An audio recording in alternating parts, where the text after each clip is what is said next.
Hey guys, we're here with Preston. Preston, what year of this car is this? '01. An '01? What made you get the Civic?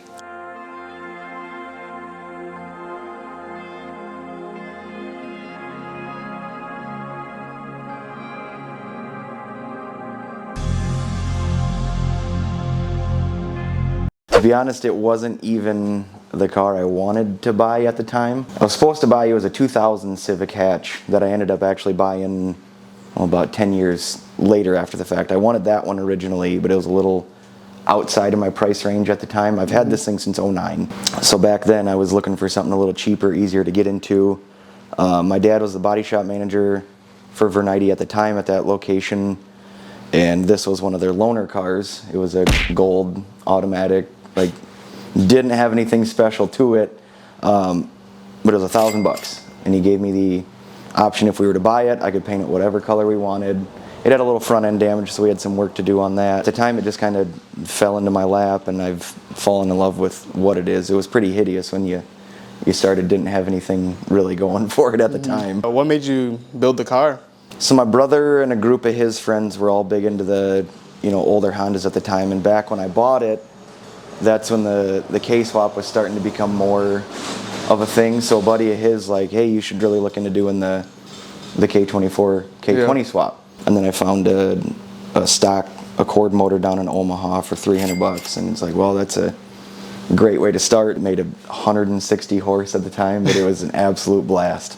And it's just kind of obviously spiraled from there. And at the time, it was just engine bay paint, real rough wire tuck, just get it going. I mean, I was still on lowering springs at the time, but I wanted that K-swap in there, and that's all that mattered at the time. What's your opinion on the K-series motor? I mean, sky's the limit on these things. There's guys making 15, 16, 1700 horse on them. Yeah. There's not much to them that you can call a K-series on them anymore. Yeah. I mean, they're doing billet blocks, billet heads, but I mean, these things are bulletproof. This, at the moment, it's a stock rebuilt engine. The only thing aftermarket in it is head studs and valve springs.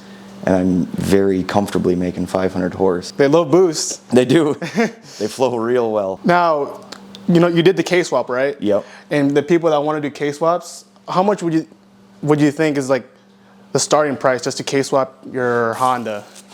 Back then when I did it versus now, I want to say my original swap, I think I spent 10 grand getting it in here. But I mean, you can avoid a lot of that stuff. I found, the subframe used. I bought a used header. You can even buy the stock RSX wiring harness. I opted for the Wireworks mil-spec harness just because it was easier, and I wanted things routed clean. Because back when it was NA, you had nothing around it. So I wanted to make sure everything was tidy. But I don't know, if a guy budgeted and shopped around, you could do it a whole lot cheaper. But I don't know, I would plan 5 to 10 grand for sure, depending how crazy you wanted to go. I mean, K-Pros are becoming pretty affordable nowadays. Yep. There's a lot of little things you can budget yourself better on to make it more affordable. You said that you don't have AC or power steering, right? So for the people that don't know what's it like driving without power steering, would you like to tell them what's it like? With 245s on a 17-inch wheel, not fun. It's not bad when you're cruising, but parking lots suck. What'd you say your wheel width was? It's a 17x9 with a 245 up front. You rub? Bad. You do? Yep. I didn't before. I was on like -2 camber before, but I mean at that point you're cutting your 9-inch wheel down to a 6-inch worth of traction. So I had to pull a lot of camber out, and I'm trying to navigate that. I don't want to do flares. I don't want to do anything body-wise that I can't go back on. I mean, I have spare fenders just in case, but yeah, it rubs pretty bad right now. I want to go back to a 235 because it didn't rub then. And actually tomorrow, there's a company, Wrench Mob Motorsports, on Instagram. They make a front rotor kit that brings the wheel in, I think it's 5 millimeters better, because when you run the TL Brembos, you either have to run a 5 millimeter spacer behind the rotor or shave the caliper down further, and I didn't like the thought of that, so I went with a 5 mil wider, and then did 245s, all of which keeps pushing me out. Yep. So I want to go back to a 235, and then once I throw those rotors on, I should be able to sink in better. But yeah, that fender's starting to crack because I've rubbed bad on certain driveways. So it sucks, but I almost have to pre-plan like where I'm going. Like work, I can only go in one driveway at work. There's just certain places I know I can't go, and that sucks, but that's what you do. I'm running -1 camber right now just to help with traction. Like I'm always fighting traction with it, but that's, again, I went with a small turbo, so it feels. So, you turboed it. How would you consider the reliability? Like, how it is right now, would you daily it or not even think about it? For the people that, want a daily, like 500 horsepower cars, 700 horsepower cars. It can be. I could daily it if I wanted to. I mean, it's on fully 85 right now. I do have flex fuel sensor, but the wastegate spring's too big to run pump gas. So I'm stuck on E85, which is fine, but I don't know, at a 500 horse level, I could, if I really wanted to, drive this thing every day and have no issues. I've done everything I need to do to make sure it is reliable and safe. I'm nothing too crazy. Are you open source? You have K-Pro? I have K-Pro at the moment, but I actually bought the Haltech Elite 1500 that I'm going to switch to over the winter. Oh. My biggest issue with K-Pro at the moment is I always had wideband issues. I have the AEM wideband hooked up directly to the ECU, but it's a little tricky to tune, so on cold starts it's fine, but after this thing's been hot, it takes the O2 sensor a bit to catch up and then communicate back to the ECU. At times it kind of sucks because then it's jumping from 15 to 20 on the AFR gauge. I gotta sit here for like a minute just holding gas so it doesn't die.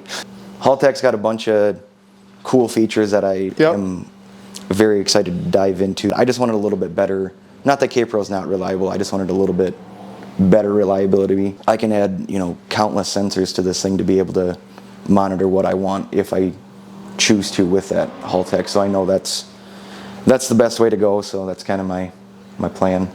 Do you ever plan on going all-wheel drive? The thought has come to my mind as of recent.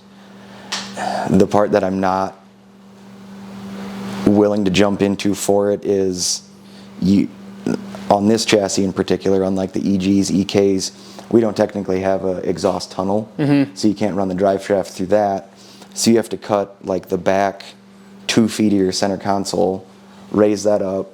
I got to go to a fuel cell, and then over this past winter I had a external surge tank, and I just ran into way too many issues with that. So I went back to, I got rid of the surge tank, went to a modified fuel pump assembly from Deutschwerks.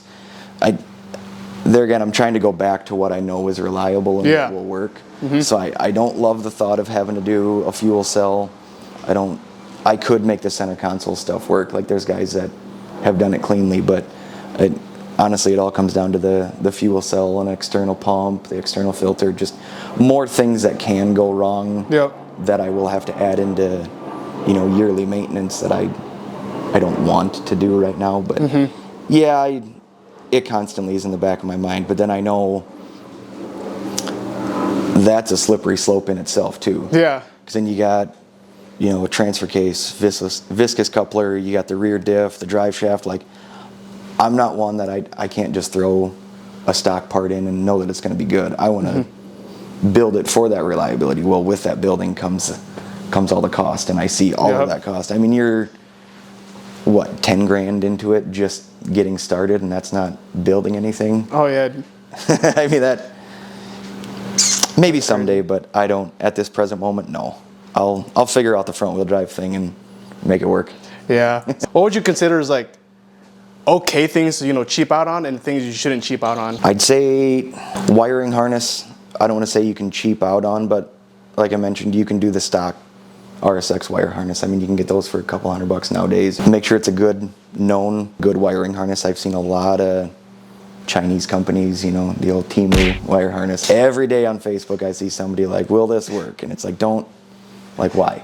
Fuel injectors, good quality fuel injectors, don't cheap out on those. You can do stock RSX shift cables, you can do a stock RSX radiator.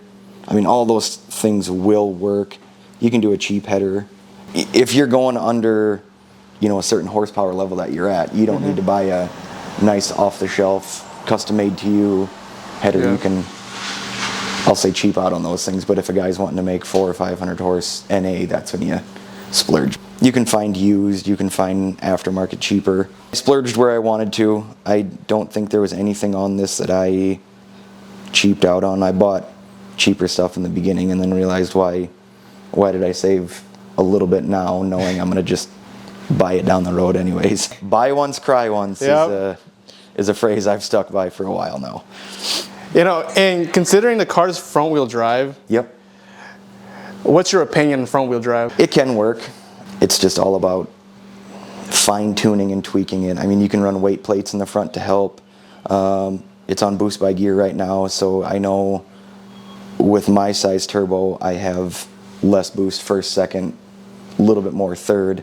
This particular turbo in here, 0 to 60, I'm useless. This is a nice roll racing highway. Like fourth and fifth are very fun pulls in this thing, but yeah, first, second, third, I spin like crazy. So I'm trying to tweak that, and with Haltech I can adjust things a little bit better with that.